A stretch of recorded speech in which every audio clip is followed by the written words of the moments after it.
Ngayon po, ipapakita ko po sa inyo kung paano po magkabit ng 8-in-1 Maxwell Cafe.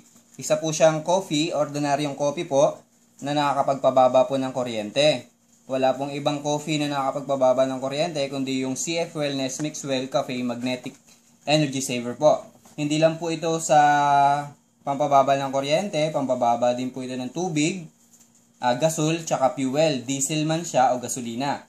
Ngayon po, ipapakita ko lang po sa inyo kung paano po ikabit sa mga kordon o sa mga katulad po nitong appliances. Ganito po electric fan. Ito lang po yung sample po natin. Sa ganitong po kasing electric fan, may mga kaukulang bilang kung ilang sachet lang po ang dapat ilagay. Katulad po nito, sa ganitong bakal po, yung LC niya po is 2 sachet. Sa mga plastic po na LC is 1 sachet lang po. Ngayon po, ito po yung mga kagamitan na dapat nyong i-provide. Unang-una po, syempre, ito po yung Maxwell Cafe 8-in-1 na mabibili po sa CF Maxwell or kung saan man pong mga distributor sa buong Pilipinas po. Pangalawa pong kagamitan, ito po yung aluminum tape. Aluminum tape, nabibili po yan sa mga Ace Hardware, sa mga SM Depart, Ace, mga hardware, o ganyan, mabibili nyo. Huwag po kayong bibili sa mga Muslim o kung saan mang China hardware, ganyan po. Ito po is isang electrical tape din po. At syempre, ito pong toothpick. Ito po yung pambubutas natin sa coffee.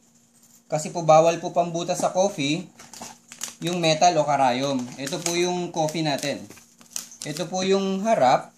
Ito po yung likod. Ayan po, makikita nyo po yung harap. Ito po yung likod. Ngayon po, ang gagawin ko po dyan is bubutasan po natin itong likod. Gamit po ang toothpick or any plastic na matulis, pero mas maganda toothpick na lang, wag lang pong karayom kasi po magkakaroon po siya ng negative reaction.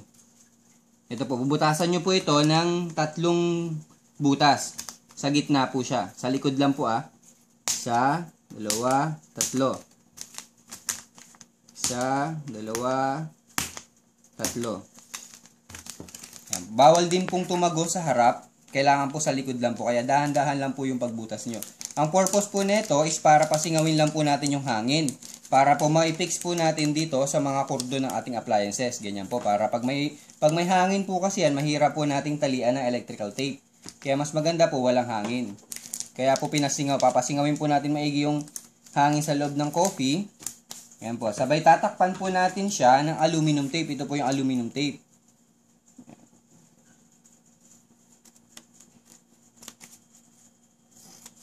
Yan, tatakpan po natin yung butas para po iwas din po sa maamoy ng daga o langgam. Tsaka para matagal din po ma-expired.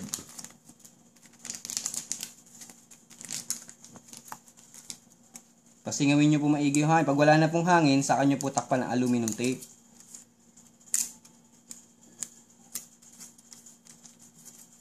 Ayan, ganyan po. Ganun din po, yung syempre lahat ng coffee na ikakabit nyo.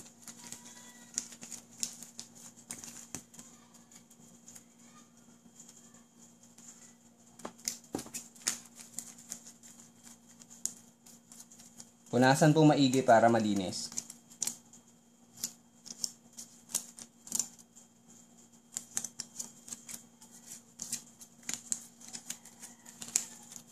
Ayan. Pag natakpan nyo na po, ayan, wala nang hangin sa loob. Ayan, fix na po siya. Maganda na po siya. Gagawin nyo po is kakabit na po natin dito sa kordon. Ang first step po natin is mag-a-allowance po tayo dito ng 2 to 3 inches. Huwag nyo na pong sukatin ng ruler or tansya-tansya na lang po. Baka 2 inches, ganyan. Saka nyo po ilalapat yung magnetic coffee natin sa kordon po. Ganito po. Kailangan nasa gitna po, may side to side coffee pa rin po yan. Kailangan yung likod po, wag po yung harap. Patalikod po siya pag ganyan, yan. Ang purpose naman po nito, kaya nag-allowance po tayo dito, kasi po yung ibang saksakan po kasi nasa mga likod o nasa mga sulok para po na i-bend pa po natin itong ulo ng saksakan. Pangalawang step na po is magkakat po kayo ng aluminum tape kasi yun po yung una nating pambabalot bago po electrical tape.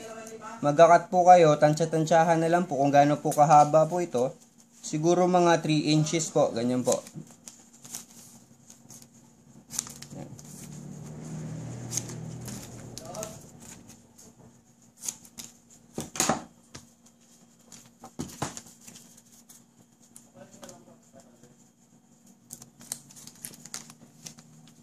Yan, ganito po Uunahin nyo po syempreng takpan is yung dulo.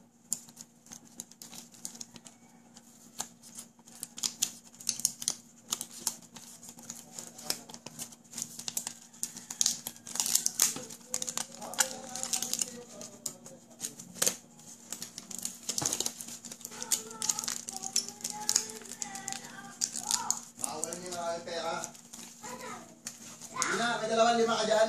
Wala. Kapag yun.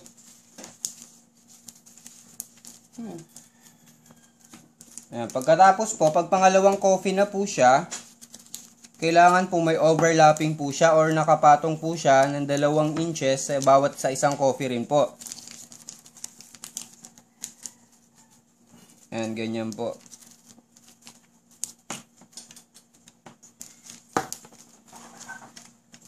Yan, nakapatong po siya. Ayan po, 2 inches. Oh, 1 inch lang pala. 1 inch. 1 inch po pala. Sorry. Ayan, isang inches po. Saka nyo po siya babalutan ulit ng aluminum tape.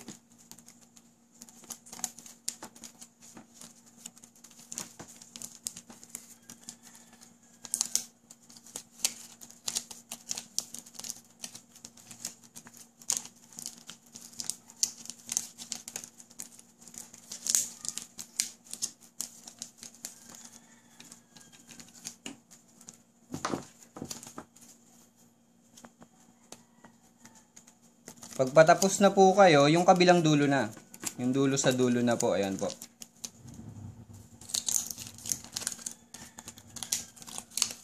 Kailangan aluminum tape lang po yung pambabalot nyo po dito.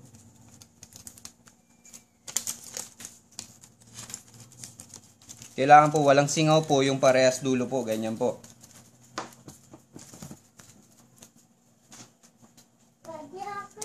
Papalibutan nyo po ito ng aluminum tape.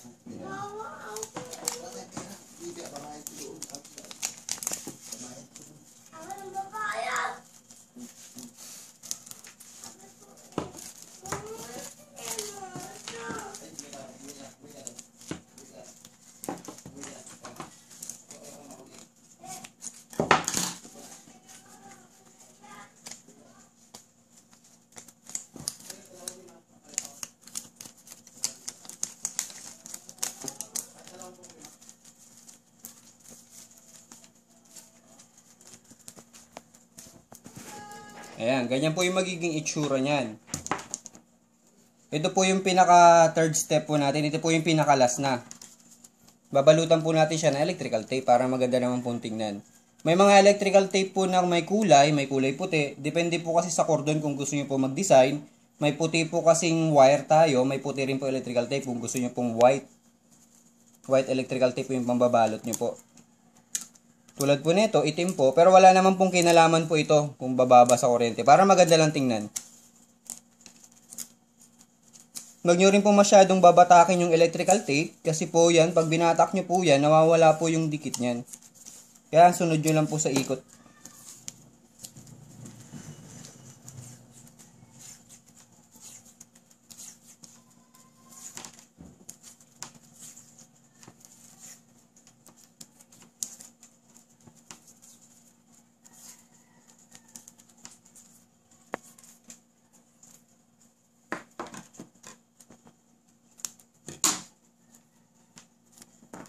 Ayan po.